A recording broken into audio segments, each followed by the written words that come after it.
Bonjour tout le monde, et particulièrement nos chers élèves, et Aïd Moubarak Saïd Mousbaq. Au cours de cette séance, nous allons entamer le deuxième chapitre qui est le rôle des muscles squelettiques striés dans la conversion de l'énergie, c'est-à-dire comment le muscle transforme l'énergie chimique en énergie mécanique, qui est le mouvement. Ce chapitre également, on peut le résumer en 4 points. L'enregistrement mécanique de la contraction musculaire, les myogrammes ou mécanogrammes, la structure et l'ultrastructure de muscles squelettiques striés, le mécanisme de la contraction musculaire, c'est-à-dire comment se fait cette contraction et quels sont les éléments qui interviennent, et enfin, la source d'énergie musculaire utilisée et sa régénération.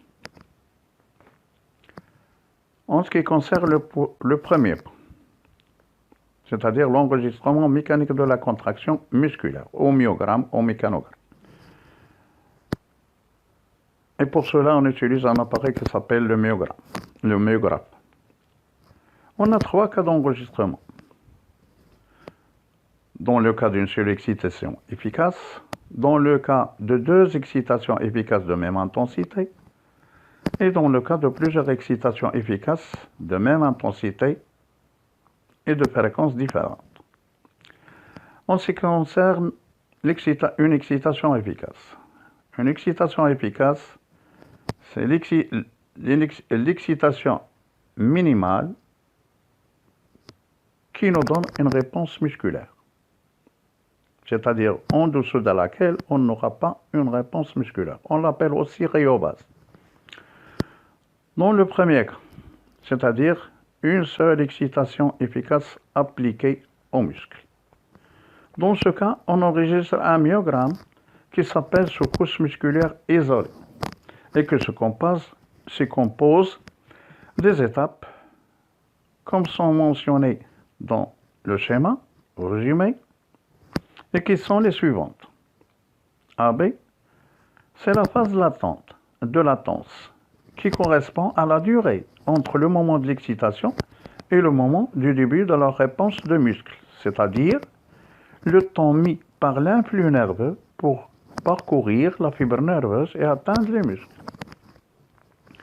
BC, phase de contraction où la longueur du muscle décroît et augmente d'épaisseur. CD, phase de relâchement où le muscle reprend ses dimensions initiales.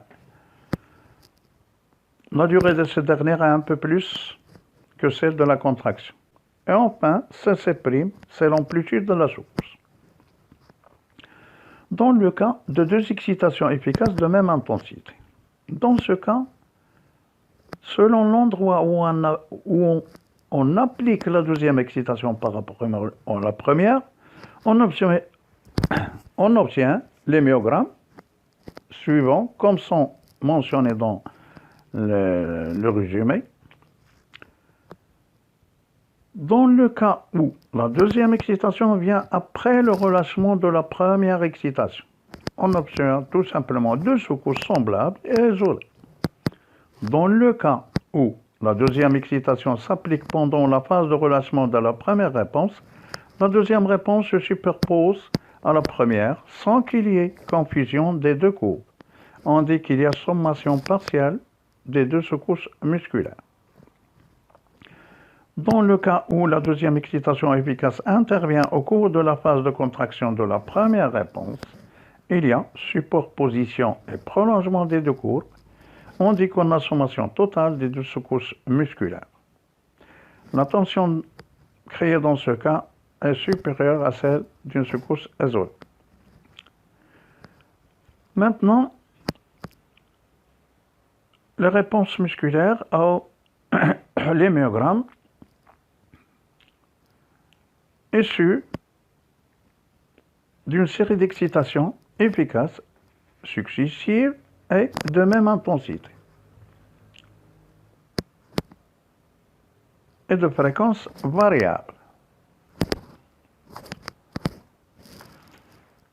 Si on applique à un muscle une série d'excitations, mais de fréquence faible, de sorte que la deuxième excitation vient toujours au cours de la phase de relâchement de celle qui la précède, on obtient une sommation partielle, dite tétanos imparfait.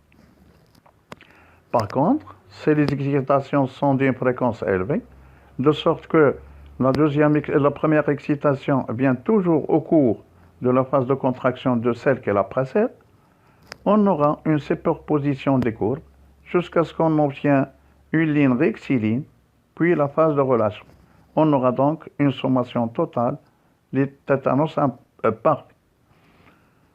D'après tout ce qu'on a vu, on constate que le muscle squelettique strié se caractérise par les propriétés suivantes. L'excitabilité, c'est-à-dire que le muscle est excitable. La conductibilité, il est conductible. La contractibilité, il se contracte. La tétanisabilité, c'est-à-dire on aura soit un tétanos parfait, soit imparfait.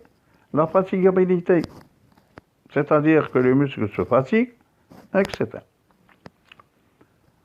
Maintenant, et après avoir vu les différents types de myogrammes et les propriétés de muscles squelettiques striés, il est nécessaire, et pour savoir comment le muscle peut convertir l'énergie chimique en énergie mécanique, mouvement, de connaître sa structure et son ultrastructure. En ce qui concerne sa structure, le muscle est constitué d'un ensemble de faisceaux de fibres musculaires entourés par des membranes conjonctives qui se réunissent pour former les tendons reliant le muscle à l'os. Un faisceau de fibres musculaires est constitué à son tour d'un certain nombre de fibres musculaires reliées à leur tour par un tissu conjonctif. Une fibre musculaire est une cellule géante plurinucléée et limitée par une membrane sarcoplasmique, l'équivalent de la membrane cytoplasmique chez la cellule, et qui est à son tour constituée par des myofibrilles se trouvant dans le sarcoplasme, l'équivalent de cytoplasme chez la cellule, avec d'autres organites tels que des noyaux, des mitochondries, des réserves de glycogène, des myoglobines, source d'oxygène pour la cellule musculaire, etc. C'est-à-dire tous les éléments nécessaires à son fonctionnement. En fin de compte, on peut faire un petit résumé pour savoir la structure du muscle strié squelettique. Et on dit plusieurs myofilaments constituent une myofibrie. Plusieurs myofibrilles constituent une fibre musculaire. Plusieurs fibres musculaires constituent un faisceau de fibres musculaires et plusieurs faisceaux de fibres musculaires constituent le muscle. Maintenant, l'ultrastructure du muscle squelettique strié, c'est-à-dire sa constitution au niveau moléculaire. Nous avons vu auparavant qu'une fibre musculaire est formée d'un faisceau de myofibrilles. Ce dernier se trouve dans le sarcoplasme de la fibre musculaire, avec les organismes nécessaires à son fonctionnement et par conséquent à celui du muscle. Les myofibrilles ont une forme allongée et on distingue qu'elle est formée de deux types de myofilaments. Myofilaments fins, constitués de trois types de protéines, la tropomyosine, la troponine et essentiellement de l'actine. Et des myofilaments épais constitués de protéines de myosine. Chaque molécule de myosine a une forme d'un bâtonnet qui a deux têtes, voire les schémas. Les myofilaments fins, filaments d'actine, sont disposés de part et d'autre de la strisède et ne se touchent pas. Et entre eux se trouvent les myofilaments épais, c'est-à-dire de myosine. L'espace en deux strisèdes constitue le sarcomère. unité structurale et fonctionnelle de la fibre musculaire. La myofibrie, donc, est constituée d'une succession de sarcomères. On distingue aussi des bandes claires où ne se trouvent que les myofilaments fins et des bandes sombres où se trouvent les myofilaments fins et les myofilaments épais, c'est-à-dire myosine et axine.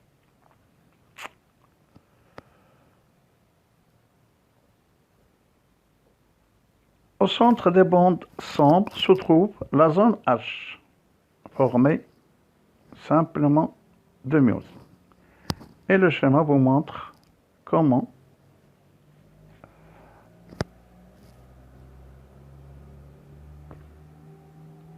ou bien l'ultrastructure, ou bien la constitution au niveau moléculaire de myofibrie, de la myofibrie,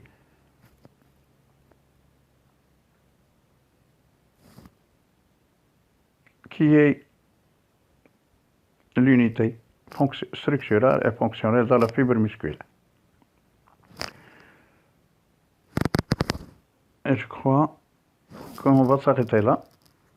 Et à la prochaine, Inch'Allah. Je répète toujours que les résumés sont les points les plus importants à retenir. Ce discours,